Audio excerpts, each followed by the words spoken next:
Hello my dear friends. आज मैं आपके लिए लेकर आई हूँ स्कूल लाइफ लव स्टोरी। बहुत ही अच्छी प्यारी सी लव स्टोरी। कहानी का नाम है तड़प। आइए कहानी को शुरू करते हैं। तो आइए दोस्तों, मैं आपको एक ऐसे ही सच्चे प्यार की कहानी सुनाती हूँ जिसमें बहुत प्यार है, दिल की तड़प है और लंबे इंतजार की कहानी है। क्लास 10वीं में मेरी एक दोस्त थी, वंशिका। वह पढ़ने लिखने में तो अच्छी थी ही, वह अपने स्वभाव और सुंदरता के कारण ही लोगों के दिल की धड़कन में बस जाती थी। वंशिका हमेशा अपनी पढ़ाई में ही मग्न रहने वाली लड़की थी। इसके अलावा वह इधर उधर की बातों पर ज्यादा ध्यान भी नहीं देती थी। फिर अचानक से उसे अपनी क्लास में एक लड़के केशव से कुछ जुड़ाव सा महसूस होने लगा और वह लड़का भी वंशिका के मुरीद होने लगा। जब भी क्लास में कुछ पल के लिए टाइम मिलता तब दोनों की नजरें एक दूसरे से जाकर टिक जाती थी और एक दूसरे को देखकर हल्की मुस्कान दोनों के होठों पर आ जाती थी। एक दिन वंशिका स्कूल से वापस अपने घर आ रही थी, तब केशव ने उसे रोका।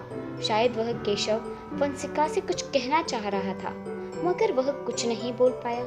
सिर्फ उसने वंशिका के हाथों में कागज की एक छोटी सी टुकड़ा देकर डगमगाते कदमों से वह तेजी से वहां से निकल गया।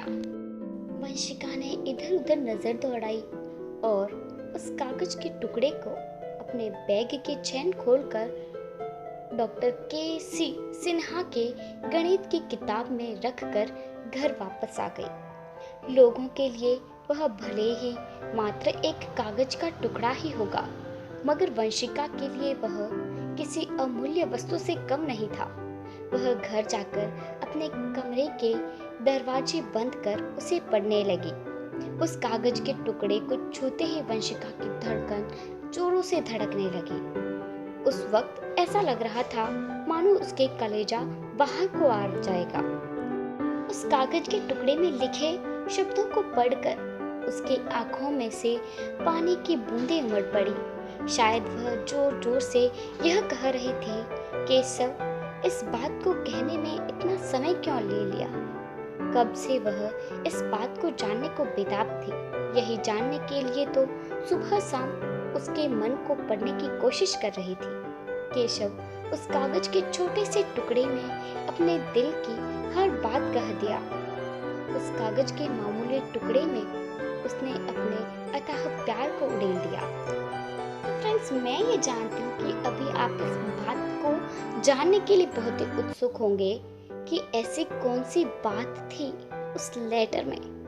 तो आइए मैं बताती हूँ उस कागज के छोटे से टुकड़े में क्या लिखा हुआ था।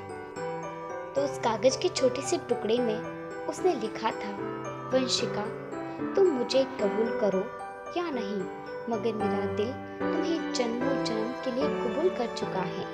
अब तुम इस दिल को बेवकूफ समझो या मेरा पागलपन, लेकिन यह सच है कि मैं जिंदगी का हर सांस तेरे साथ लेना चाहता हूँ। अगर तुम भी मुझसे प्यार करती हो तब इस प्रेम का जवाब जरूर देना।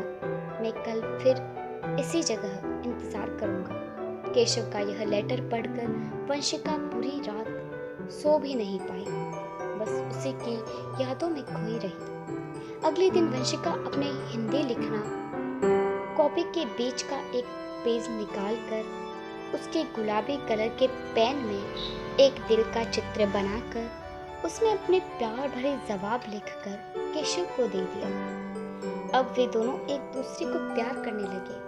हमेशा दोनों एक साथ साथ स्कूल में देखने को मिल जाते। दोनों को देखकर ऐसा लगता था जैसे इन दोनों को भगवान ने एक दूसरे के लिए ही बनाया है। दोनों साथ में काफी खुश रहने लगे। उन दोनों को ऐसा लगता था मानो जैसे उनके लिए दुनिया का हर काम आसान हो गया है। वे दोनों हर मुश्किल चीजों को एक झटके में आसान कर देते थे। ये जब भी मिलते थे चिड़ियाएं चहचहाती थी। इन दोनों को एक दूसरे पर काफी विश्वास था। इन दोनों के बीच झगड़ा नाम का कोई शब्द नहीं था। यही कारण था कि दोनों की जिंदगी अच्छी चल रही थी और बोर्ड परीक्षा की तैयारी भी ठीक से हो रही थी। मगर कहते हैं ना, इंसान को दूसरों की खुशी नहीं देखी जाती, वैसा ही कुछ इन दोनों के बीच भी हो गया। इन दोनों के प्यार पर ना जाने किसी की शायद नजर लग गई थी। केशव को वंशिका के एक एक शब्द में प्यार दिखता था। आज उन्हें प्यार शब्द ही गलत लगने लगा।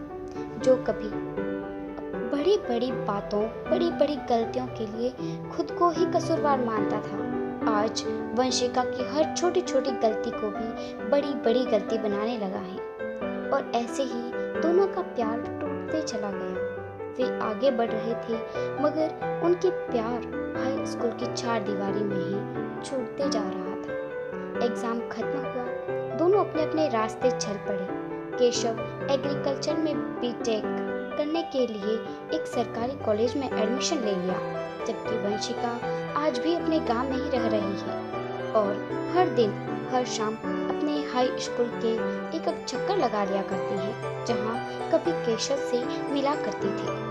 वंशिका उसकी हर बात और हर गलती को सहती, मगर आज तक बदले में केशव को कुछ बोलने की जरूरत ना समझी, क्योंकि वंशिका के दिल में आज भी केशव किसी न किसी कोने में पड़ा ही है और वह आज भी उसी को याद करती रहती है। उसके दिल में आज भी केशव के लिए प्यार और तड़प बाकी है। किसी ने सच कहा है, क्लास 10वीं में आपको सिर्फ एक एजुकेशन सर्टिफिकेट ही नहीं देता, बल्कि उसके साथ लाइफ टाइम ना भूलने वाली कुछ यादें भी देती है। तो दोस्तों, इस कहानी के बारे में आपके जो भी विचार हो वो हमें कमेंट बॉक्स में ज़रूर बताएं और ये कहानी आपको कैसी लगी ये भी हमें ज़रूर बताएं और हमारे चैनल को सब्सक्राइब करना बिल्कुल भी ना भूलें। Thank you.